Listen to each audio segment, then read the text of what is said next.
A few days in my life have changed me as much as the day my father, James, died suddenly at the age of 55. My father didn't talk much, and he didn't show off his money. So, when we heard his will, my mother Amy, my sister Kelly, and I were shocked. The lawyer told us that my father had left behind $100 million, an amount we never expected. As the oldest son, I always thought I would take over my father's small business and continue his work. But the will not only showed his hidden wealth, it also divided the money in a way that gave much more to Kelly and me than to our mother. This news caused a lot of trouble in our family. My mother, Amy, who was 50 at the time, was heartbroken. She couldn't understand how her husband of 25 years had made so much money without her knowing or why he gave it out so strangely. Her sadness quickly turned into doubt and anger. She started to question if the will was real, feeling like she had been left out of a life she had always been a part of. This shook her trust and sense of security deeply. In the middle of this, Kelly, who was 28, stayed unusually calm. It seemed like she might have known more about our father's plans than she first said. Her calmness made things even more tense between her and our mother. As for me, I felt stuck. I was caught between my mother's disbelief and the shocking reality of our new financial situation. I wondered why my father kept these secrets and what led him to divide his wealth in such a strange way. The inheritance, instead of feeling like a gift, felt more like a curse that could tear our family apart. The will became the center of arguments, with each of us dealing with shock and confusion in our own way. Soon, my mother decided to challenge the will in court. Our home, once a place of love and togetherness, became a battlefield filled with secrets and shifting loyalties.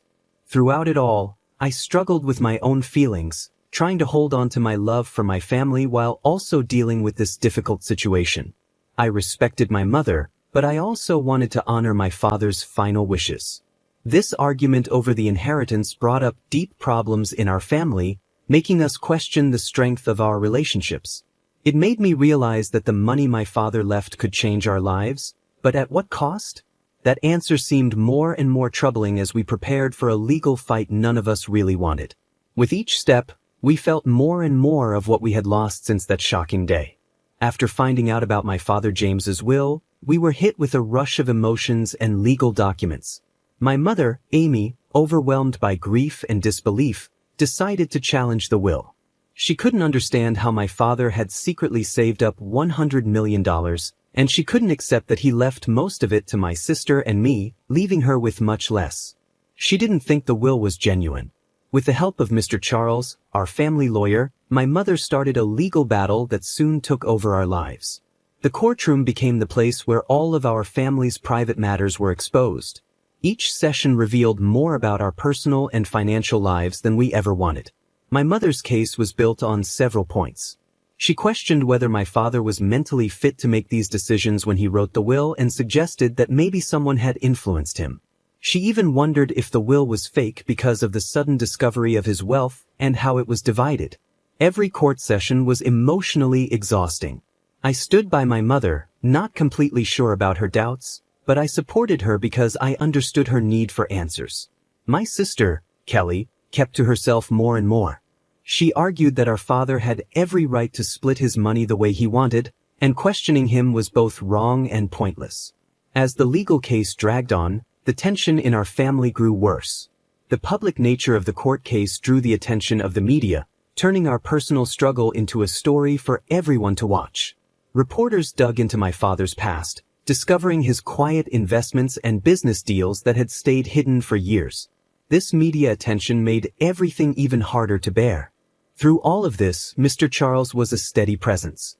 His knowledge of family law and his calm approach helped us get through the chaos, even though his efforts to mediate were often overshadowed by the strong emotions that came out with every new piece of information. The legal fight also made me rethink what I knew about my father. Each court session, with each new fact about his hidden life, painted a different picture of the man I thought I knew. I thought I knew my father, but maybe I never really did. The mystery around this inheritance, with all its legal complications, became a symbol of lost connections and hidden truths in our family. Throughout it all, my mother stayed strong. She fought the case not just for her share of the money, but to find the truth about the man she loved and the life they built together. This battle, though full of legal issues, was really about finding out who we were and wanting to be recognized in the shadow of a legacy that suddenly felt both mysterious and huge. The fight over my father's will not only revealed his hidden financial life but also started to change how we related to each other as a family. As the legal case continued, my sister Kelly's views began to change, creating more distance between us. At first, Kelly was as surprised as the rest of us by what the will revealed. But as time went on, she started to agree with what our father had written. Kelly, who was 28, began to believe that our father had reasons for the choices he made in his will. She thought his decisions were intentional, maybe to teach us lessons we hadn't yet learned. This put Kelly in direct conflict with our mother, Amy, who felt betrayed and confused by being left out of the large part of the inheritance. The tension between them grew quickly. Family gatherings turned into arguments about the will, loyalty, and grief. Kelly accused our mother of not respecting our father's right to make his own decisions, while our mother felt hurt by Kelly's lack of empathy and her ignoring the emotional pain the will had caused. As Kelly pulled away from our mother, our once close family started to fall apart.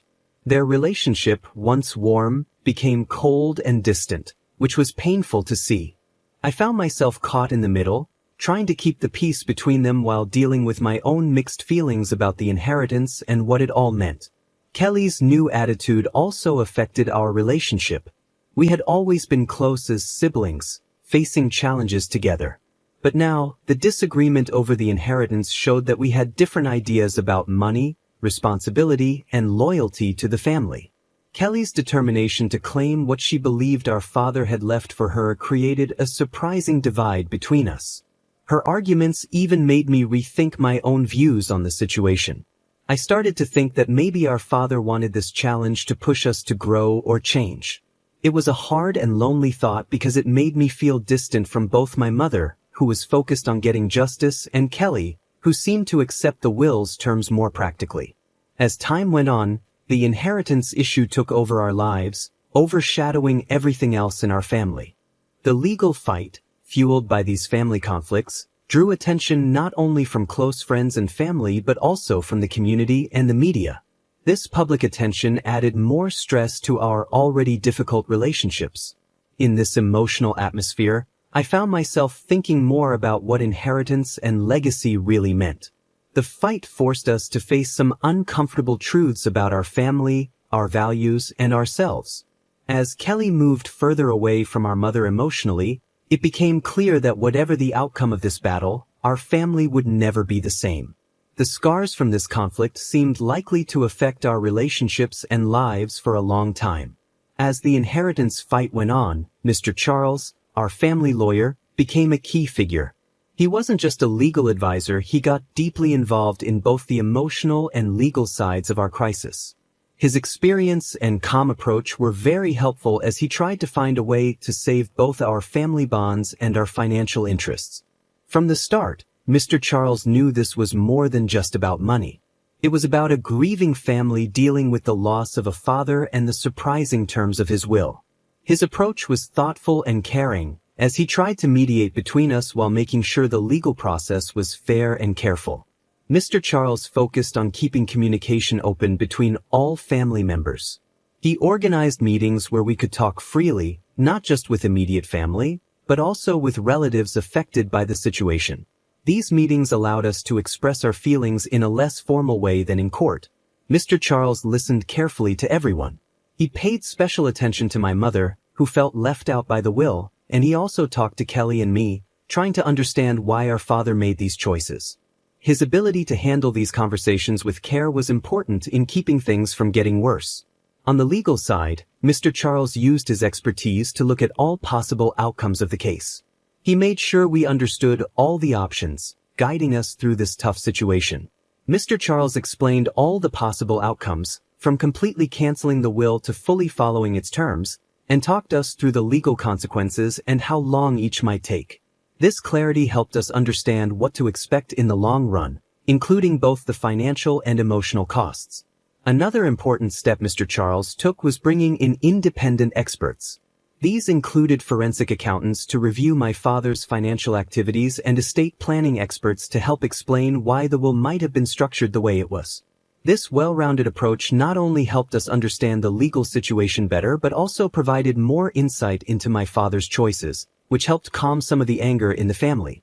Throughout it all, Mr. Charles remained a calm and steady presence. His support was reassuring, offering a sense of balance during emotional moments. His mediation efforts didn't always lead to immediate solutions, but they brought a needed level of professionalism and care. As time went on, Mr. Charles became more than just a lawyer, he became someone we could trust, guiding our family through one of the hardest times we had ever faced.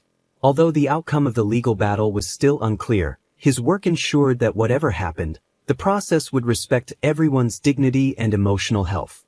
In the middle of this legal fight and shifting family dynamics, my role as the eldest son became more complicated. I wasn't just trying to handle the inheritance issues. I was also trying to keep our family from falling apart. It was a tough challenge.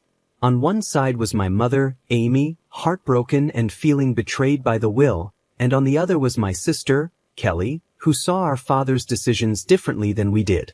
As I watched our family struggle, I often wondered about my father's intentions. Could he have predicted the chaos his will would cause? Or did he think that the financial security he provided would be more important than the emotional toll? These thoughts stayed with me as I tried to hold our family together. The $100 million estate, which should have been a blessing, felt like a curse. Greed and distrust had taken over our relationships, replacing the warmth and trust we once had. Each new legal update or discovery seemed to drive a bigger wedge between us, with family members taking sides in what felt like a personal and painful battle. My efforts to bring peace were met with mixed responses. My mother, hurt and confused, leaned on me for support. My mother's pain made her hesitant to engage in any conversations that might seem to go against her fight over the will. Kelly, on the other hand, viewed my attempts at keeping the peace with some suspicion, thinking I wasn't fully supporting our father's wishes. This balancing act between the two was emotionally and mentally draining for me. To try and understand both sides, I arranged private talks with each family member. I listened without judging and spoke carefully to avoid causing more hurt. I encouraged us to openly talk about how we felt about the inheritance and our memories of our father, hoping we could find some common ground in our shared loss. I also sought advice from Mr. Charles, our lawyer, on how to handle the legal issues without tearing our family apart. His guidance was very helpful, giving me a better understanding of the legal process and helping me explain it to my family without adding to the tension. The media attention only made things worse. Reporters were eager to turn our situation into a dramatic story of a rich family in conflict. This unwanted attention put even more pressure on us. I found myself having to protect my mother and sister from intrusive questions and photographers, which made my role as the family protector even more complicated. Despite everything, I held on to the hope that we could find a solution that respected both my father's wishes and the needs of our family. This hope was tested over and over as the case dragged on. Every court session and legal argument seemed to push us further apart. Deep down, I knew that the real battle wasn't just over the millions my father left behind, it was about the legacy of our family's unity and the values we wanted to hold on to. The struggle to maintain that unity during all the chaos of greed and grief defined my role as a brother and a son during this difficult time. Just when we thought we understood the situation with the $100 million inheritance, a new twist made things even more complicated. Further investigation into my father's finances revealed that he had hidden more assets in various investments and offshore accounts. This discovery shocked us all, making us question even more what we thought we knew about my father and his legacy. The forensic accountants Mr. Charles had hired as part of the legal case uncovered these hidden assets. They found that the $100 million estate was only part of a larger collection of wealth my father had carefully hidden. The reasons behind my father's secrecy became an even bigger mystery, complicating both our emotions and the legal strategies surrounding the will. As the eldest son and a key figure trying to keep the family together, this new revelation made my role even harder to manage. I found myself at the center of this new situation. The discovery had two effects. It made the greed and conflict among our extended family worse, while also offering a chance for a fairer solution within our immediate family if handled properly. The newly found assets were quite varied, from real estate in different countries to investments in private companies and large stock portfolios. This changed everything about the inheritance fight, making us rethink our legal strategy. Mr. Charles suggested that this might be a good time to negotiate a settlement that could make everyone happier and possibly calm the growing tension within the family. However, the negotiations were far from easy. With more assets on the table, there was even more to argue about, and tensions rose as each family member reconsidered their position. My mother, already suspicious about the will, became even more convinced that her exclusion was a personal betrayal. Kelly, on the other hand, saw this as more proof of our father's wisdom and planning, believing it showed how he intended to provide for us in unconventional ways. My role became even more complicated as I tried to manage the emotional conflicts in the family and the legal issues surrounding the new assets. I still hoped to find a solution that could bring peace to the family, but with each new discovery, that goal seemed further out of reach. The negotiations over the additional assets went through several rounds of discussions, led by Mr. Charles. He not only gave legal advice but also tried to understand and manage the family dynamics.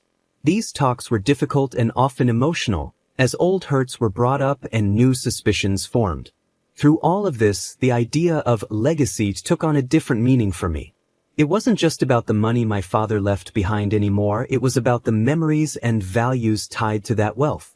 The newly found assets highlighted the gap between the father I thought I knew and the businessman who had operated in such secrecy. As we moved forward, the challenge was to balance his role as a family man with his secret financial life, which made it hard for us to come together and heal. The path to resolution was filled with both legal and emotional challenges, but it was one we had to walk carefully, balancing the realities of wealth with the emotional ties of family. The court proceedings, already complicated by the financial discoveries, became more personal during the testimonies. These court sessions revealed the deep cracks in our family that had been hidden for years, and emotions ran high as we tried to untangle my father's true intentions. As the eldest son, this made the process even more intense and personal for me. I watched with a heavy heart as each family member took the stand. The courtroom, filled with lawyers, reporters, and curious onlookers, was a harsh setting for the raw emotions my mother Amy and my sister Kelly showed.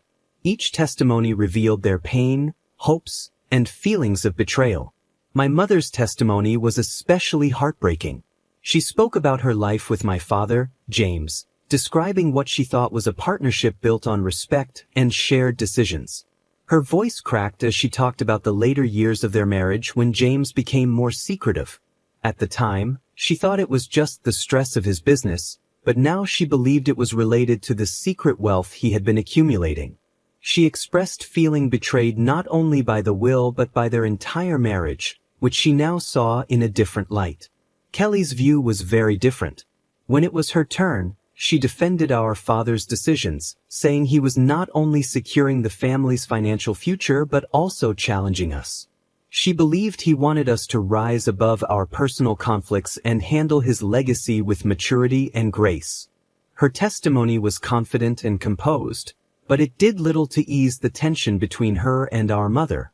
During my own testimony, I tried to offer a balanced perspective, acknowledging both my mother's pain and what I thought might have been my father's intentions.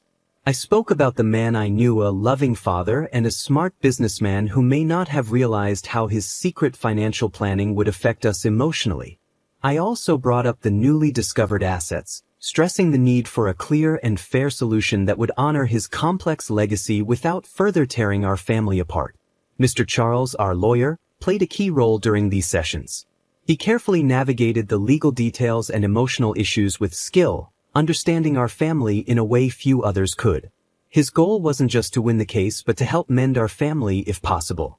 The emotional weight of these testimonies was huge. The courtroom felt like a pressure cooker, with old hurts and unresolved problems coming to the surface. The process was cathartic in some ways but also incredibly damaging. Relationships that had taken years to build were breaking apart before our eyes, held together only by the fragile hope of finding a solution that could address both the emotional and financial needs of everyone involved. The impact of these testimonies went beyond the courtroom. They became the focus of media attention, turning our personal pain into a public spectacle. This extra layer of exposure only made the stress and anxiety worse for all of us. We all felt overwhelmed, making the legal process even harder to bear. As the court sessions continued, it became clear that the outcome of this battle would change our family forever. No matter what the final decision would be, the emotional scars would last, and we would have to figure out how to move forward after dealing with a legacy as complicated as the man who left it behind. As the inheritance fight dragged on, the chance of a peaceful settlement seemed to fade. We had started with a small hope of reaching a compromise that would help us avoid the bitterness of a long court case. But as everyone held firm to their positions, the negotiations fell apart. What had begun as hopeful discussions turned into failed attempts that only made the divides in our family worse. At first, there were some positive moments. Mr. Charles, our family lawyer, arranged several mediation sessions to encourage dialogue and work toward a fair solution. We talked about different options for dividing the $100 million and the other assets that had been uncovered. Each of us, my mother Amy, my sister Kelly, and I brought our own views and emotions to these talks. My mother was firm in her belief that she had been wronged by being left out of the will and deserved a large share of the estate, not just for the money but also as a matter of respect. She felt even more strongly about this after learning about the hidden assets, which she saw as further proof of deceit. Kelly, however, continued to support our father's wishes as written in the will. She saw it as a reflection of his understanding of each of us and believed we should honor it. My role in these talks was incredibly hard. I tried to find a middle ground between my mother and Kelly, suggesting different ways to divide the assets that could address both legal and emotional concerns. But every compromise I offered only seemed to highlight how far apart we were. Kelly saw these ideas as going against our father's wishes, while my mother saw them as necessary to correct a wrong. The mediation sessions often ended in frustration and tears, with each of us retreating to our own sides. The emotional strain was clear on everyone. The stress made old wounds worse and created new ones, making it harder and harder to have a rational discussion. The intense media attention that followed each session added even more pressure, turning our private pain into public drama. Mr. Charles's role grew from just being a legal advisor to being an emotional support for all of us. Despite his best efforts, the possibility of finding common ground seemed to slip away a little more each day. The combination of legal complexities, the large amount of money involved, and the deep emotions of everyone made the situation incredibly difficult to resolve. The failure of the negotiations made everyone more firm in their positions, creating barriers that seemed impossible to overcome. When the talks broke down, it marked a turning point for our family. It became clear that we would need the court to decide the outcome. This was hard to accept because it didn't just mean the failure to reach a compromise, but it also felt like the end of any chance of family unity. As we prepared for the court proceedings to continue, there was a sense of resignation and determination. The stakes were higher than ever, not just in terms of money, but also in the lasting impact this legal battle would have on our relationships. A court ruling seemed inevitable, but it didn't offer much hope for healing the divisions that had come to define how we interacted. After months of emotional testimonies, failed talks, and deep legal scrutiny, the day of the final verdict arrived. This was the moment that would decide how my father's $100 million estate, along with the newly discovered assets, would be divided. It would also reshape the dynamics of our family. The tension was thick as we entered the courtroom, each of us feeling a mix of fear and hope. As the judge began to speak, the room went silent. The verdict would not only settle the legal dispute over the inheritance but also mark the start of a new chapter for our family. This chapter might bring us back together or permanently break the fragile bonds that still connected us. The judge acknowledged the complexity of the case, noting how deeply emotions had influenced the entire process. The decision considered the many legal arguments presented, the personal testimonies that revealed much about our relationships, and the possible effects on family unity. The verdict was more balanced than we had expected. It didn't completely favor any one side but offered a compromise that aimed to address the concerns raised by everyone. The judge ordered a redistribution of the assets that was different from what my father's will had laid out. My mother, Amy, was given a significant portion, recognizing her role in my father's success and the unfairness of her being excluded. Kelly received a large share as well, but with conditions to ensure the responsible management of the wealth, reflecting her focus on preserving our father's legacy and business values. As for me, I was given the responsibility of overseeing certain parts of the estate, with the task of balancing our father's business legacy while making sure that all family members were fairly supported. The verdict also required us to attend family counseling as part of the estate settlement, recognizing the deep emotional wounds that needed healing beyond the legal matters. This showed the judge understood that the issues we faced weren't just about money, but about the very core of our family relationships. When we left the courtroom, the mood was quiet and heavy. There was some relief that the legal fight was over, but the emotional weight was still there. Kelly, Amy, and I exchanged tired looks, knowing that while the court had made its decision, the journey to emotional healing and real reconciliation was just beginning. In the days after the verdict, we took small steps toward understanding and possibly forgiveness. The required counseling sessions weren't so much about the will anymore, but about years of miscommunication and unspoken feelings. Slowly, we began to see each other not as enemies in a legal fight but as family members who had all lost something irreplaceable: the trust and simplicity we once shared before the will was revealed. The court's decision had definitely changed our family dynamics, creating new rules for how we would interact and handle financial matters. But it also gave us a small hope that, over time, we might rebuild something stronger from the conflict. The final ruling on the inheritance brought both an end and new challenges. It closed the chapter on our bitter legal battle over my father's $100 million estate but opened a time for reflection and rebuilding as we moved forward. One of the biggest lessons we learned from this experience was the importance of being open with each other. The secrecy around my father's finances had been a major cause of the conflict. From now on, we committed to being more transparent about financial matters, making sure no family member would ever feel left out or surprised again. This openness extended beyond just money. It included having more honest conversations about our expectations and concerns as a family. Another important lesson was the value of good legal and financial planning.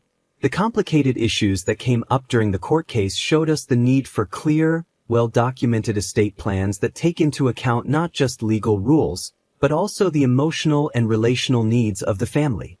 We learned that estate planning shouldn't be done in secret but should involve everyone affected. This way, misunderstandings can be avoided, and there would be a clear plan for future generations.